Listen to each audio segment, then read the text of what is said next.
Big ಬ್ರೇಕಿಂಗ್ನಲ್ಲಿ ಮೊದಲ story Mysuru ಜಿಲ್ಲೆಯದ್ದು. ಮೈಸೂರಿನಲ್ಲಿ ನೋಡಿ ಎಂಥ ವಿಚಾರಕ್ಕೆ ಜಗಳ ಆಗಿದೆ ಅಂತ.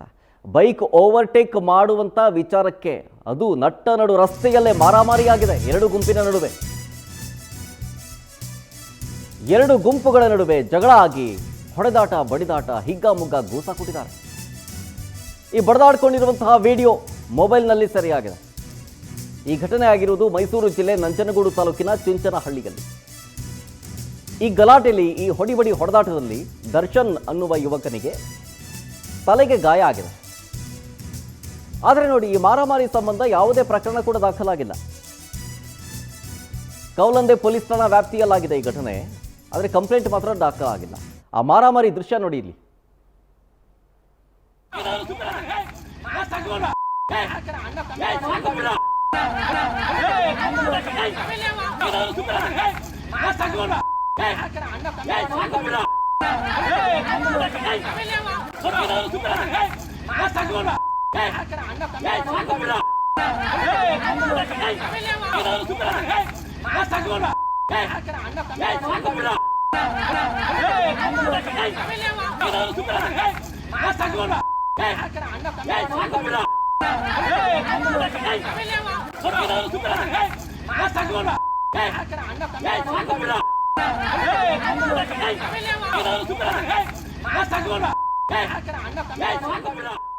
ಡೀಟೇಲ್ಸ್ ಕೊಡ್ತಾರೆ ಇದ್ರ ಬಗ್ಗೆ ನಮ್ಮ ಮೈಸೂರು ಪ್ರತಿನಿಧಿ ಸುರೇಶ್ ಲೈವ್ನಲ್ಲಿ. ಸುರೇಶ್, ಯುವಕರಿಗೆ ಬೈಕ್ ಸಿಕ್ತು ಅಂತಂದ್ರೆ ಹುಚ್ಚುಚ್ಚಾಗಿ ಓಡಿಸ್ತಾರೆ ಅನ್ನೋದು ಈಗ ಸರ್ವೇ ಸಾಮಾನ್ಯವಾಗಿರುವಂತಹ ಜನರ ಮನಸ್ಸಲ್ಲಿರುವಂತಹ ಒಂದು ಪ್ರಶ್ನೆ.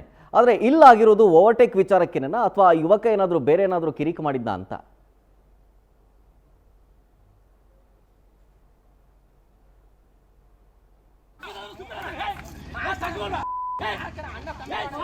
ಓಕೆ, ಟೆಕ್ನಿಕಲ್ ಇಶ್ಯೂ ಅಂತ ಕಾಣಿಸುತ್ತೆ. ಮತ್ತೆ ಸಂಪರ್ಕ ಮಾಡೋಣ. ನೋಡಿ, ಆ ಹೊಡೆದಾಟದ ದೃಶ್ಯ ಒಂದು ಕಡೆ, ಮತ್ತೆ ಆ ಯುವಕ ಹೊಡೆಸ್ಕೊಂಡಿದ್ದಾನಲ್ಲ, ಆ ಯುವಕ ತಲೆ ಗಾಯ ಆಗಿದೆ. ಟ್ರೀಟ್ಮೆಂಟ್ ತಗೋತಾ ಇದ್ದೀನಿ ಈಗ ಆಸ್ಪತ್ರೆಯಲ್ಲಿ. ಆದರೆ ಈ ಗಲಾಟೆ ವಿಚಾರಕ್ಕೆ ಸಂಬಂಧಪಟ್ಟಂತೆ ಯಾವುದೇ ಕಂಪ್ಲೇಂಟ್ ಕೂಡ ದಾಖಲಾಗಿಲ್ಲ.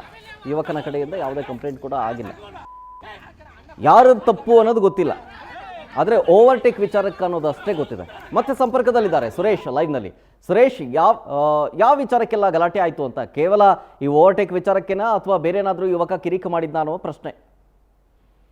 ಶರತ್ತೇನ, ಈ ಹಲ್ಲೆಗೊಳಗಾದಂತ ದರ್ಶನ್ ಏನಿದ್ದಾನೆ, ಆತ ಮತ್ತೆ ಅವ್ರ ಅಣ್ಣ ಇಬ್ರು ಕೂಡ ಚುಂಚನಹಳ್ಳಿ ಗ್ರಾಮದವರು, ಅಂದ್ರೆ ನಂಜನಗೂಡು ತಾಲೂಕಿನ ಚುಂಚನಹಳ್ಳಿ ಗ್ರಾಮದವರು. ಅವರ ಬಳಿ ಇದ್ದಂತ ಆಕ್ಟಿವ್ ಹೊಂಡದಲ್ಲಿ ಜಮೀನ್ಗೆ ಹೋಗ್ತಾ ಇರ್ತಾರೆ. ಪಕ್ಕದಲ್ಲಿಗೆ ಬಂದಂತಹ ಏನು ಮಂಡ್ಯ ರಿಜಿಸ್ಟ್ರೇಷನ್ ಮೂಲದ ರಾಯಲ್ ಎನ್ಫೀಲ್ಡ್ ಗಾಡಿ ಏನಿದೆ, ಅದರಲ್ಲಿ ಜೋರಾಗಿ ಸೌಂಡ್ ಮಾಡ್ಕೊಂಡು ಬರ್ತಾ ಇರ್ತಾರೆ. ಈ ಸಂದರ್ಭದಲ್ಲಿ ಓವರ್ಟೇಕ್ ಮಾಡಲು ಬಂದಂತ ಅವರನ್ನ ಸೌಂಡ್ ಮಾಡಬೇಡಿ ಅಂತೇಳಿ ದರ್ಶನ್ ಅವರು ಪ್ರಶ್ನೆ ಮಾಡಿರ್ತಾರೆ ಅಷ್ಟೇ. ಅದಾದ ಬಳಿಕ ಚುಂಚನಹಳ್ಳಿ ಗ್ರಾಮದಲ್ಲಿಗೆ ಗಲಾಟೆಗೆ ಮುಂದಾಗಿರ್ತಾರೆ ಆ ಅನಾಮಧೇಯ ಯುವಕರ ಗುಂಪು. ಆ ಸಂದರ್ಭದಲ್ಲಿ ಜನರೆಲ್ಲರೂ ಕೂಡ ಅವರನ್ನ ಬಿಡಿಸಿ ಕಳಿಸ್ತಾರೆ. ಏನು ಜಗಳ ಆಯ್ತಲ್ಲ ಅಂತೇಳಿ ವಾಪಸ್ ಇವರು ಜಮೀನ್ಗೆ ಹೋಗ್ತಾರೆ ದರ್ಶನ್ ಅಂತೇಳಿ. ದರ್ಶನ್ ಮತ್ತೆ ಅವರ ಅಣ್ಣ ಎಲ್ಲ ಎಲ್ಲಿದ್ರು ಗೊತ್ತಿಲ್ಲ, ಯುವಕರ ಗುಂಪು ಏನು ಗಲಾಟೆ ಮಾಡ್ಕೊಡೋದಕ್ಕೆ ಜಮೀನ್ ಹತ್ರನೇ ಬಂದು ಒಡಾಟವನ್ನ ಮಾಡಿದ್ದಾರೆ. ಆದ್ರೆ ಅವರು ತಗಡೂರು ಮೂಲದವರು ಅಂತೇಳಿ ಹೇಳಲಾಗ್ತಾ ಇದೆ. ಪ್ರಶ್ನೆ ಮಾಡಿದ್ದಕ್ಕೆ ಜಮೀನಿಗೆ ಹುಡ್ಕೊಂಡು ಬಂದು ಈ ಮಟ್ಟಿಗೆ ಹಲ್ಲೆ ಮಾಡ್ತಾರೆ ಅಂತ ಹೇಳಿದ್ರೆ ನಾವು ಯಾವ ವ್ಯವಸ್ಥೆಯಲ್ಲಿ ಇದ್ದೇವೆ ಅಂತೇಳಿ ನಾವು ಕೂಡ ಪ್ರಶ್ನೆ ಮಾಡ್ಕೊಳ್ಬೇಕಾಗತ್ತೆ. ಕೇವಲ ಗಾಡಿಯಲ್ಲಿ ಸೌಂಡ್ ಮಾಡಬೇಡ ಅಂತೇಳಿ ಹೇಳಿದ ಕಾರಣಕ್ಕಾಗಿಯೇ ಈ ರೀತಿ ಮಾಡಿದ್ದಾರೆ ಅಂತೇಳಿ ಹಲ್ಲೆಗೊಳಗಾಗಿರ್ತಕ್ಕಂಥ ದರ್ಶನ್ ಯುವಕ ಪವರ್ ಟಿವಿಗೆ ಮಾಹಿತಿಯನ್ನ ಕೊಟ್ಟಿದ್ದಾನೆ.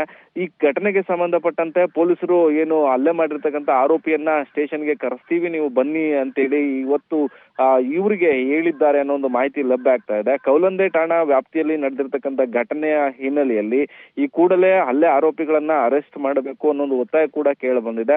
ಕೌಲಂದೆ ಪೊಲೀಸ್ ಠಾಣೆಯ ಪೊಲೀಸರು ಈ ಹಲ್ಲೆ ಆರೋಪಿಗಳು ಯಾರಿದ್ದಾರೆ ಇವರನ್ನ ಪತ್ತೆ ಹಚ್ಚಿ ಪೊಲೀಸ್ ಠಾಣೆಗೆ ಬರುವಂತೆ ಸೂಚನೆಯನ್ನ ಕೊಟ್ಟಿದ್ದಾರೆ. ಇವತ್ತು ಅವರನ್ನ ಕರೆತಂದು ವಿಚಾರಣೆಯನ್ನ ಮಾಡುವಂತ ಸಾಧ್ಯತೆ ಇದೆ. ಒಟ್ಟಾರೆ ಸೌಂಡ್ ಮಾಡಬೇಡಿ ಅನ್ನೋ ಒಂದು ಹೇಳಿದ ಕಾರಣಕ್ಕಾಗಿ ಈ ರೀತಿ ಹಲ್ಲೆಯನ್ನ ಮಾಡ್ತಾರೆ ಅಂತ ಹೇಳಿದ್ರೆ ಇನ್ಯಾವ ದೇಶವನ್ನ ಇವರು ಯುವಕನ ಮೇಲೆ ಇಟ್ಕೊಂಡಿದ್ರು ಅನ್ನೋದು ಕೂಡ ತನಿಖೆಯಿಂದ ಬಯಲಾಗಬೇಕಾಗಿದೆ. ಶರತ್, ಥ್ಯಾಂಕ್ ಯು ಸುರೇಶ್ ಡೀಟೇಲ್ಸ್ಗಾಗಿ.